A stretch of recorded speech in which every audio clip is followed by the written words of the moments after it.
Merry Christmas! Just another excuse for being lazy. Merry Christmas and a bah humbug to you.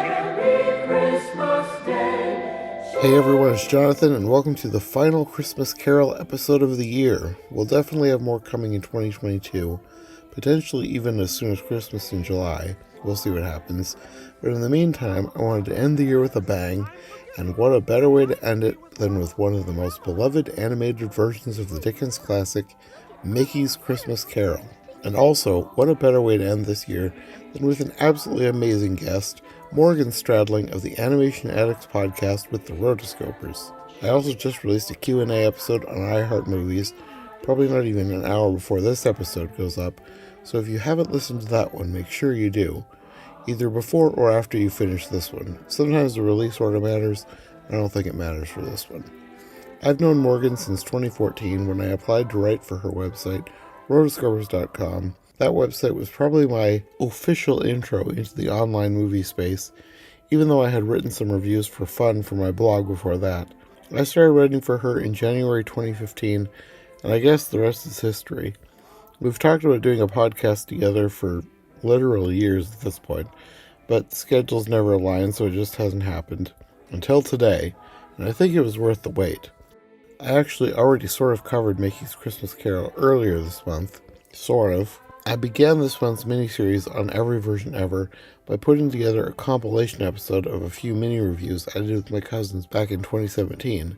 At the time I put that together, I had no idea that I was going to be revisiting Mickey's Christmas Carol so soon, but even though I'd already covered it in that short video, it's always been one that I've had every intention of revisiting for the podcast.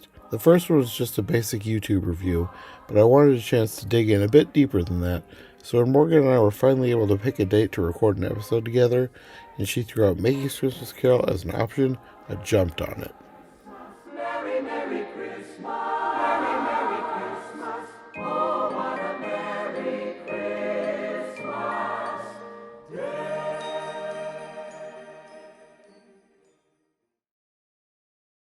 So, Mickey's Christmas Carol, when was the first time that you watched this?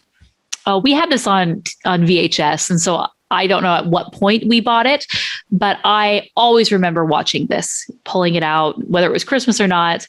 This is one which I watched frequently and loved. Okay. I don't remember actually watching this as a kid, but we had a book, and I'd kind of forgotten about it. And then back when I first started my YouTube channel, the first Christmas, I wanted to do all the different versions of A Christmas Carol, which is kind of evolved into this podcast, looking at every version ever of so many different things. But I wanted to do like a series of short reviews back then. So I watched it for that. And I remembered this book that I had. I was like, even though I don't think I've actually ever watched this, I knew the whole story. And I remembered most of it because the book, even though it's sort of an abridged version of an already abridged story, it was pretty thorough in what they covered from this short. So you got the whole thing. And I remember the illustrations, and I'm actually going to use the cover of the book as the podcast art for this podcast, because that's how tied in the book is to my memories of this, more so than the movie itself. But yeah, this one, I wouldn't say that it's one of my absolute favorites because it isn't 100% faithful to the book, but it is faithful enough that even though they've cut out significant portions of it, they've done a very good job at trimming it down to just the bare necessities and making it work as a short film instead of a long movie. And even though I would love a full-length Mickey's Christmas Carol, they did a great job shortening this. Yeah, I read the book last year, and if you haven't read the book, I highly recommend it. Because, especially if you've read the book, but I love reading the source material anytime I see a movie, preferably before, but it's pretty quick to get through, which is nice. And Dickens has such beautiful prose, so that helps too. But yeah, I think because this is just so condensed, it still works. Like, they understood who their audience was, that this was just supposed to be a short. They have just the essence of each of the main plot points that they hit on, and they don't really linger too much. As I was watching it, preparing for this, I realized like how quickly we move basically through the three ghosts. And, there's just a few moments that we linger maybe a little bit where we need to, but we move on very quickly. But however, despite all of that, I really have a great feel for who Ebenezer Scrooge is through the use of Scrooge McDuck. I think it's brilliant and perfect that they used him. So perfect. Because his character is kind of a Scrooge, hence his name. And so I also love that this is almost the Mickey universe cast as A Christmas Carol, sort of like the Barbie movies, which, is Barbie as Rapunzel, Barbie as, or in Swan Lake. So it's really fun to see our different characters playing different roles. Mickey, for the most part, has more of a secondary role. Minnie Mouse barely talks, and Disney loves their Mickey and Minnie. And I was reading a review, and someone was kind of disappointed that Mickey was kind of relented to this secondary character, and it wasn't about him being Scrooge. But that's not really Mickey's character. We never see a very angry, upset Mickey. Like, sometimes there's a few instances where, I guess in the newer shorts, Mickey's a little bit more rambunctious, but there was no other character when they were casting this. They said, okay, look at all of our characters. Who's going to be Scrooge? Who's going to be this person? But you didn't even have to do it. It was like given to them on a silver platter. Yes. And he does it so well. I love the different some of these little like quips and one-liners that he has, like especially when he's in full Scrooge mode, and the charity guys come around, and the way that he tries to convince them, like, well, if I give you money, then the poor will be poor anymore, and if the poor won't be poor anymore, then you won't have a job, and I do not want you to lose your job on Christmas Eve. Like, I couldn't do that to you. Like, he's such a schemer, and so and it's just a very quick line, and it really sets up who he is, and how he's so stingy with the piece of coal or the little tiny raise that he had given Mickey 3 years ago. But he's like, remember that I did give you that raise. You really are. But he also has to do his laundry now too. He's doing, yeah. You gave him a raise, but you also gave him a new task, and so you get a feel like who this guy is, and especially when you go to the Christmas past, you see how money starts to take over.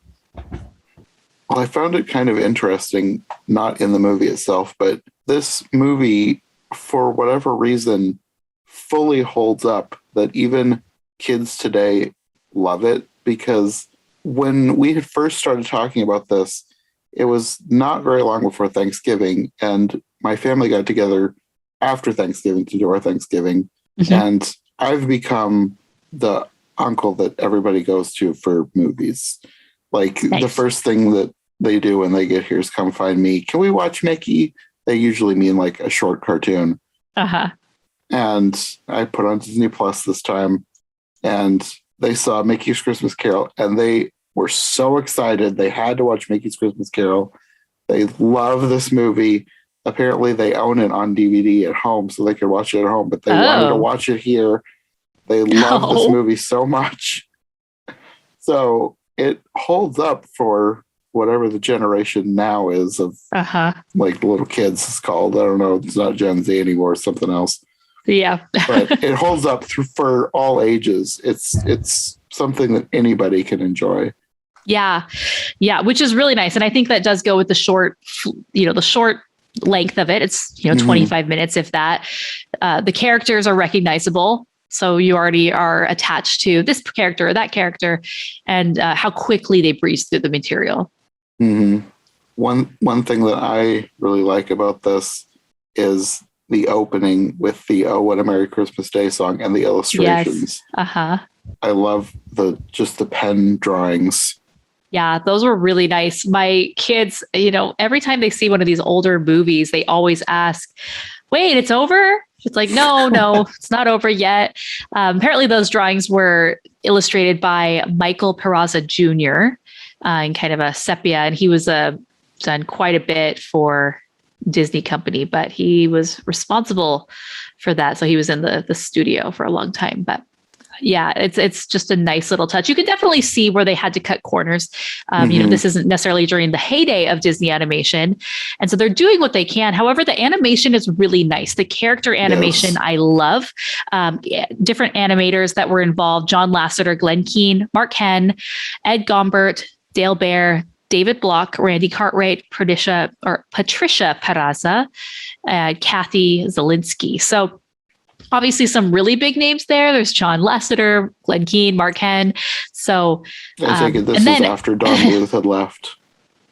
Yes. Yeah, this was in 1983. So he had already moved on. And directed by Bernie Mattinson. Bernie Mattinson is actually the longest running Disney employee currently. So he is 86 years old, and he directed and produced this. He also directed and produced not Nightmare Before Christmas, The Great Mouse Detective. So these were kind of his two directorial features. He's mostly does a lot of storyboarding. He's a Disney legend as of 2008. But I just love him. I think he's great. And so I think he did a great job with this. And like going back to where they had to cut corners, you could see that with the opening credits.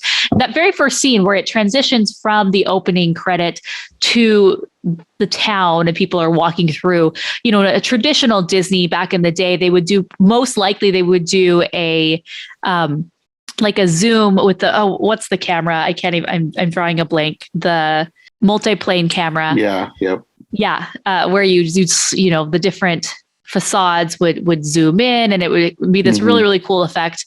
They didn't do that. They did this really weird shift from the still image to the moving image, kind of like a fade in, fade out sort of thing. So it's kind of a cheap look, but hey, you had to do what you had to do. I think it works for this though, because it's like for sure classic book, classic illustrations. I think it works without being too something that you have to focus on being a cheap thing. Yeah. Especially because the illustrations are so well done. Oh yeah, for sure. Another thing I loved was the character animation. As I was watching it this time, I was really paying attention to the character animation, and there's just like the poses of these characters are very strong. There's particular points with Scrooge where he's standing up straight, or he's being cocky, or he's pretending to be Scrooge, but he's really had his heart turned.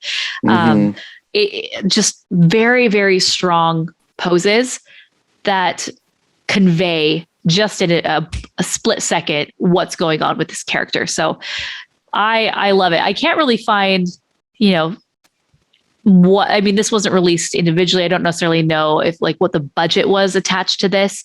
There is a making of Mickey's Christmas Carol on YouTube, which I really do want to go and watch.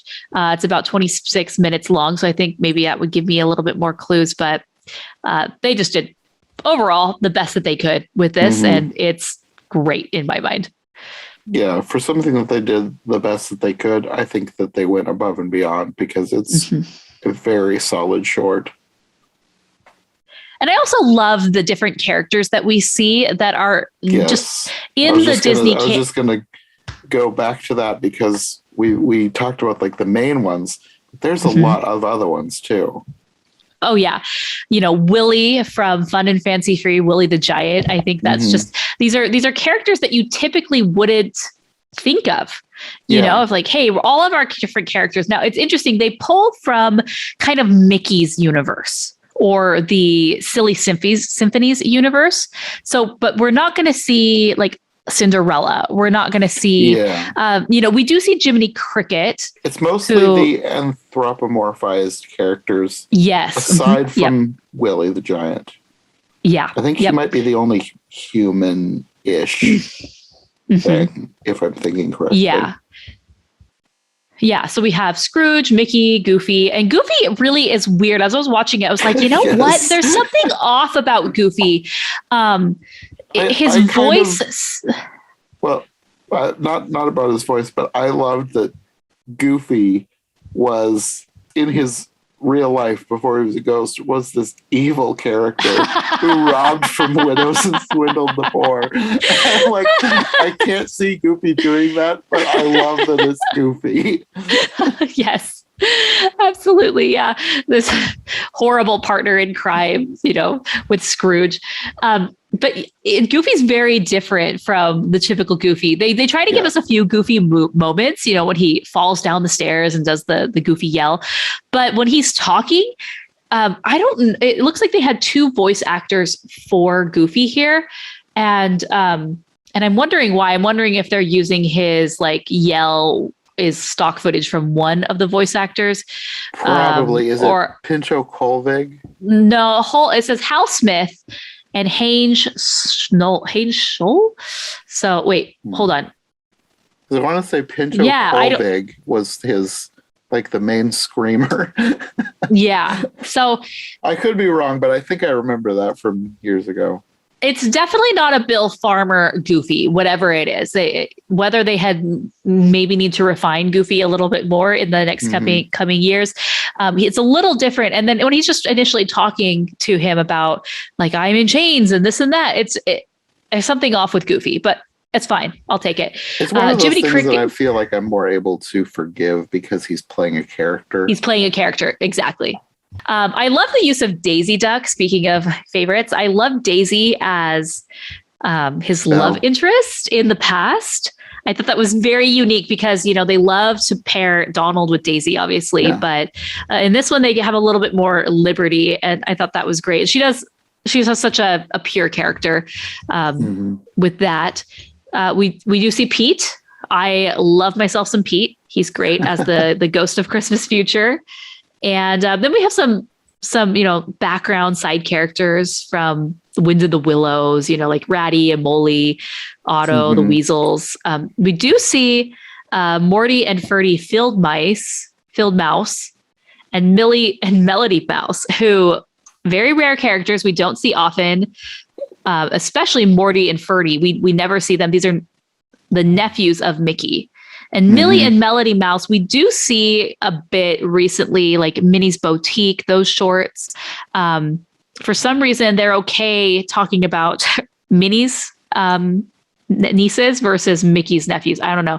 It's a weird thing, but they basically play the children of the Cratchits. Yeah, so. I've noticed you don't really get them. I knew of their existence because when I was a kid, we had I think it might have been a mail order service. Every few months we'd get some new books. They were sort of semi-educational and they set in the Mickey Mouse universe, and Morty and Ferdy were in those, but I don't remember ever seeing them in a short. So I knew they existed, but I don't know where they originated from. And I didn't know that Minnie even had a niece or anybody. So that character I thought was just made up for this short. So what's your favorite, either in this one or other adaptations of Christmas Carol segment of this? Is it the past, the present, or the future?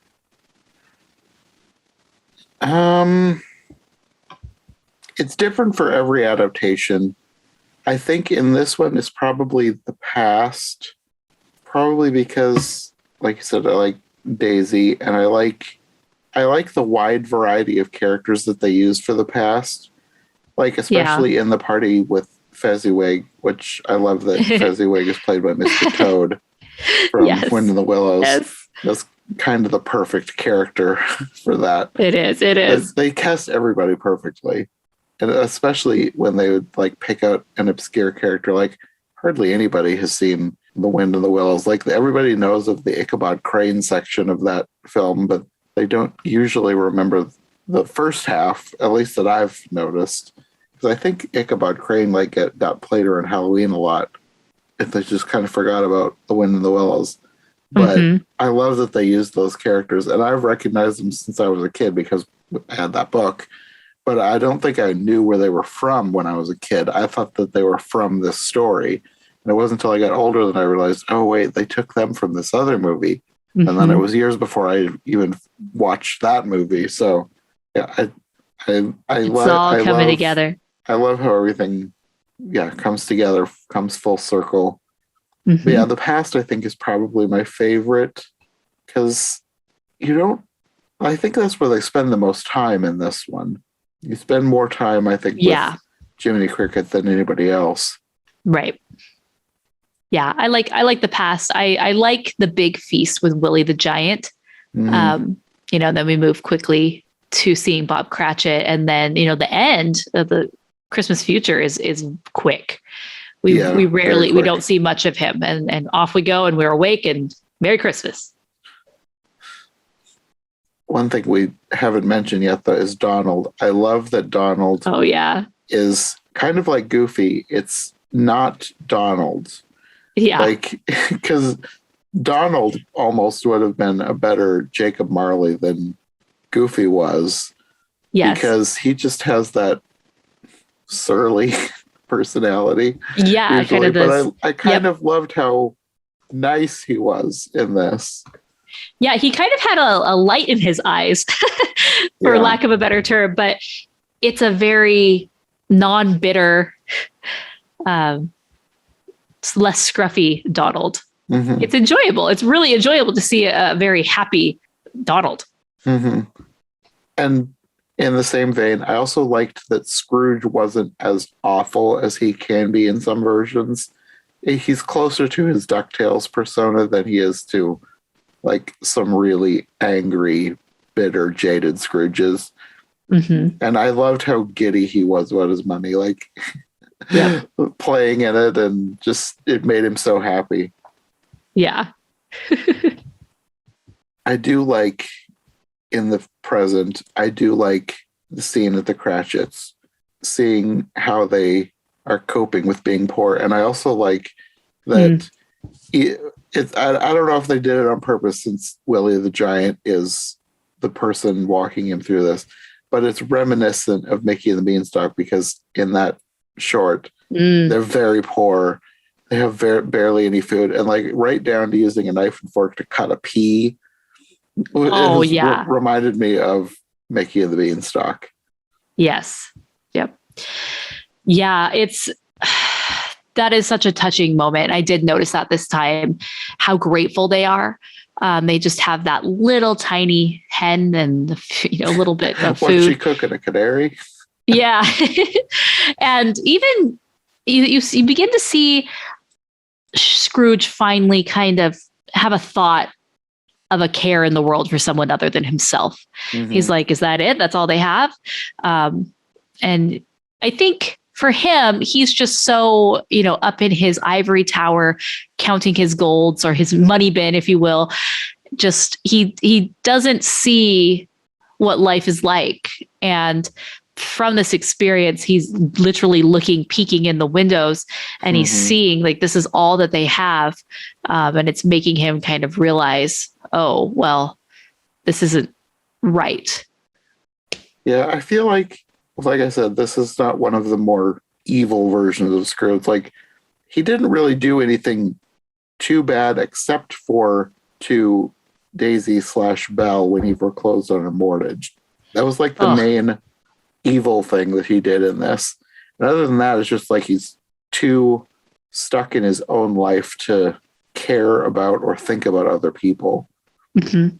Which I think if you're going to make a version for kids, that's probably the way to go, rather than focus on how evil he could be. Because I've seen some versions where he's straight up evil. And he, by the end, I feel like he does not deserve redemption. And some where he almost doesn't get redemption. I'm good, he did not deserve it. Yeah, yeah. There's some dark versions out there that I don't necessarily recommend. But I recently watched Scrooge, which I had never seen before. Uh-huh. And while I liked it, there were definitely a lot of things that I didn't enjoy about it. I didn't love that the love interest was kind of there throughout. And he gets back with her, no problem. Yeah, that was kind of weird. I just did that one too. I'd never seen it before this year. That's probably, in terms of Scrooges and redemptions, I feel like he's one that deserves it the least. There's some that deserve it less than him. He's definitely not the worst, but he wasn't nearly as likable as Scrooge McDuck. Right. And with the original story, there's stakes. There's real things that happened that he will never get back. Mm-hmm. He will never get Belle back. He will never get, some of these relationships that he had. And that's life, unfortunately. She was young. He was young. He's old now. It's not like she's walking around town and waiting for him. Mm-hmm. And I like that. I like that about it because it really does go to show that, hey, yes, while you can change your life and you can completely do a 180 starting today, change your outlook, whatever, the past is the past, and sometimes the consequences of the past decisions will still be there. It's unfortunate. He probably might be alone for a while. Maybe he'll get a girlfriend. I don't know, but it's not going to be her. And I did like that this Disney version kept that. It didn't sugarcoat too much. Mm-hmm. I mean, this is the Disney version, so it can't be all doom and gloom or super evil or dark, but they did enough. And I feel like the different things that they took really had weight. Him not getting back with her, him foreclosing on her mortgage an hour late. You feel those moments. Mm-hmm. Mm-hmm. Yeah. I love that they were able to give it stakes, but not make it too much. Because, like I said, my nephews love this movie. And I feel like they could have easily taken it too dark, like especially at the end, because like Tiny Tim dies in this version, even though you don't actually see it. There are versions where you see Tiny Tim die, and this is just heavily implied. And then the scene with Pete, and like basically hell is coming up through his coffin, and that's about as dark as it gets. And they can go darker than that, but I like that they kind of hold off and keep it to something that, yes, there's stakes, but it's still good for the whole family. Yep. Yeah, my kids sat down and watched it, and they, from start to beginning, were glued to the TV. They were watching it. They were interested, and they loved it. Yeah. And they're 3 and 5. Yeah, I think that is now what my nephews are.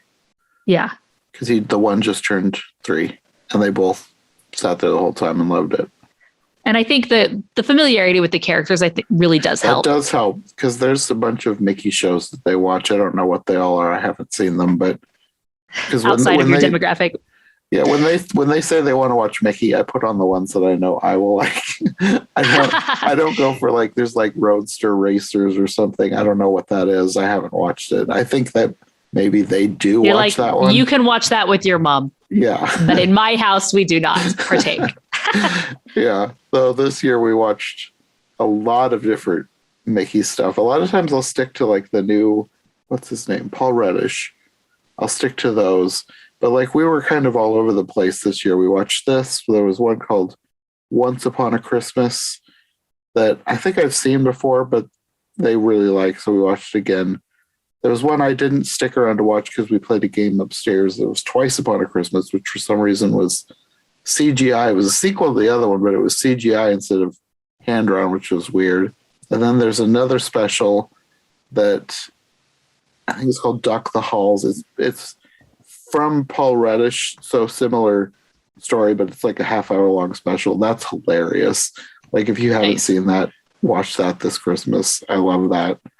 Check it out. There's a lot of Mickey stuff that when they say they want to watch Mickey, there's a lot to choose from. Yeah.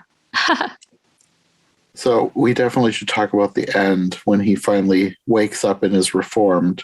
Yes. Because there's so much that I love here. I love how, like, some versions do a good crazy Scrooge, like going and being all giddy and happy. This I think is like the perfect amount of crazy, like giving all his gold to the charity men, like dumping it all in Mole's pants. You run a hard bargain. And 100 and not a penny more. Yes. I also was talking to random cameos. I love that Donald's horse is Toad's horse from Wind in the Willows. Yes. Like, Wind in the Willows comes up here a lot. Yeah, they really had a lot of characters to pull from that. Maybe they just needed a lot of background characters. There's a lot of the Three Little Pigs characters. Yeah, I thought it was kind of weird that the big bad wolf was the one who was like a charity, not like a charity collector. He was like doing something in the background that was like a happy face. I don't. I've never seen this. Well, I mean, he's got to play his part too. If Goofy can be evil, then Big Bad Wolf can be good. Anyone can make a change. That's what this movie's all about. Yeah. And there even were like some little baby pigs and baby wolves, which must be from a short that I have not seen. I think there is a short called The Little Good Wolf or The Little Bad Wolf. Yeah, okay. I don't remember what it's called, but there's like he has a nephew. Like everybody gets a nephew in the shorts. I don't remember what it's called, but I know there is one. I don't remember little pigs, like children pigs. Yeah. But yeah, I know there's at least a mini wolf. Or is it the Three Little Wolves? Maybe it's the Three Little Wolves. Oh, okay.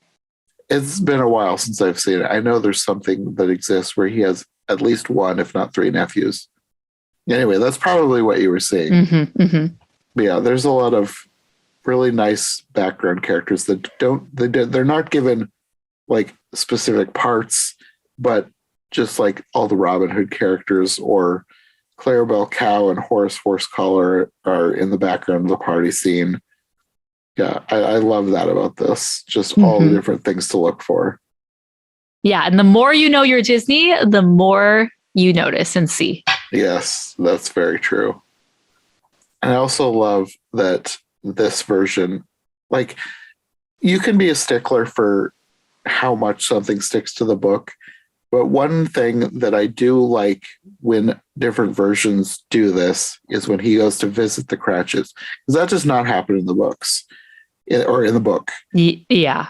Because in the book, he goes to dinner with nephew Fred, Donald, and then the next day is when he reveals his change of heart to Cratchit when he comes into work. But I like when he goes to visit the Cratchits, especially in this version, because, well, I think you were talking about at the beginning, like his mannerisms when he's pretending to be old Scrooge, just the way he's like Scrooge, but Scrooge amplified, just the playing himself. Yeah. And yes. pretending he has a bag of laundry when it's actually a toy. And I love the way that the teddy bear falls out in front of Tiny Tim. And then he's like scooping it up and trying to hide it quickly. But damage has already been done. And his line, "You leave me no alternative but to give you toys." Yep. Yes, toys. No. A raise and making you a partner. Keep a partner. Yep. It's good. And of course, Tiny Tim, it ends on his iconic line, "Merry Christmas and God bless us, everyone." But I love that Tiny Tim, this is another thing that different versions can, not that it can make or break, because Tiny Tim is not like the main character, but like Tiny Tim is not always the greatest character. Sometimes they play up his sweetness to a point where it's like too sugary sweet. And I liked this Tiny Tim. It was like the perfect amount of sweetness. He's just adorable and you love him. Yeah. No, he's perfect. Are there any versions that you've seen where he doesn't say "God bless us, everyone"? I feel like that would be heresy to not include. If there's one line from this book, that's what people I feel like will they remember. always try and get it in there somewhere, even if it's not like that exact line. They at least try to nod towards it. I can't think of anything where they left it out and you would notice it. I feel like it's usually there. If there is, I can't think of it right now. That's good. It's usually something they try to include. Nice. Because like it's like an iconic main line. I guess Well, now that I'm thinking about it, I'm trying to think if it was there was a mini series that I covered last year. The mini series itself was beautifully made, but it was awful. It was like, if it were a movie, it would have been rated R. It was so far from the spirit of the book. And I don't remember if there was any version that Tiny Tim wouldn't say it in, it would be that one. Mm-hmm. I can't. I want to say he probably didn't, but I don't want to say he definitely didn't. But yeah, usually they try to say it in all the best ones. Yeah, they say it. Good. Well, do you have any final thoughts? I think I've gone over all the notes that I took. No, just ultimately, I hadn't seen this in a few years. I just looked, and we had done it on our podcast years ago in 2014. That's probably the last time I'd seen it. Okay. And it was very enjoyable. I've seen other versions of Scrooge, read the books recently, and it's just a really timeless story, has a great message and moral. And the different adaptations go about it a different way. This one's pretty true to, the story. They're not trying to put their own spin on it. And I just loved seeing all of the Disney characters, all of our favorites, as we expect them in like Scrooge, being extra Scroogey, and others like Goofy, just being a little different. So that was fun. And all the cameos are just fantastic. I think this is like a near perfect movie for me, just because it's simple, it's short, it's not trying to be something that it's not. And it's just, every time I watch it, I end up watching the whole thing. Yeah, I think my only real complaint is that I wish it were longer.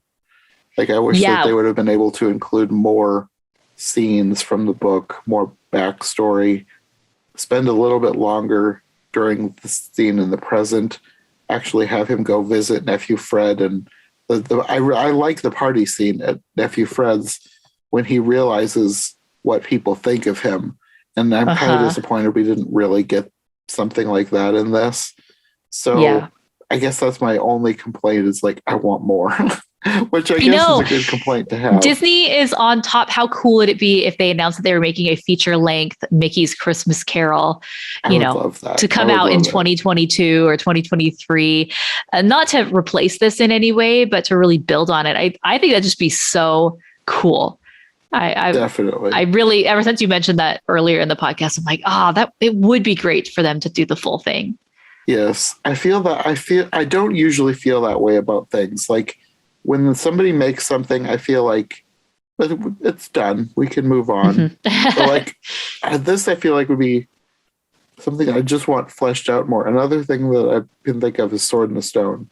Like, I feel like that is full of missed opportunities, and I want a new version of that with more King Arthur stuff rather than turning into a fish and squirrel and a bird and whatever all random things happened in that movie. Normally, I feel like once they've made the movie, it's fine as is. But like, this has so much potential to be such an amazing full-length feature that I wish it could happen. And maybe someday it could. I mean, Disney Plus is giving them all kinds of opportunities that they wouldn't have ever taken before. Right. So who knows? Yep. Okay, well, I guess that will be all for this episode. Do you want to let people know where they can find you if they want more from you? Yeah, so you can find me basically everywhere. I don't do Twitter anymore. I was big on Twitter, so don't follow me on Twitter. But you can find me on Instagram at Morgan Stradling, and I also have a YouTube channel at Morgan Stradling where I teach how to grow your business using YouTube. So if you're wanting to get in the YouTube game, you could follow me there. I might be switching my content there to be more lifestyle, just a little bit more free flowing. So we shall see. But yeah, that's mostly where I hang out, is on Instagram these days. Okay.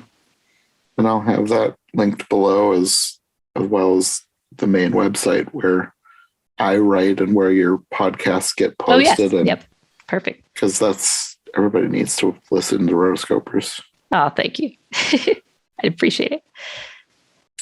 Okay, well, thanks for joining me for this episode. And we will have to have you back someday if I ever Yes, do. do your Pride and Prejudice series, and I will make it happen. Okay, well, we will see you next time then. All right. Bye.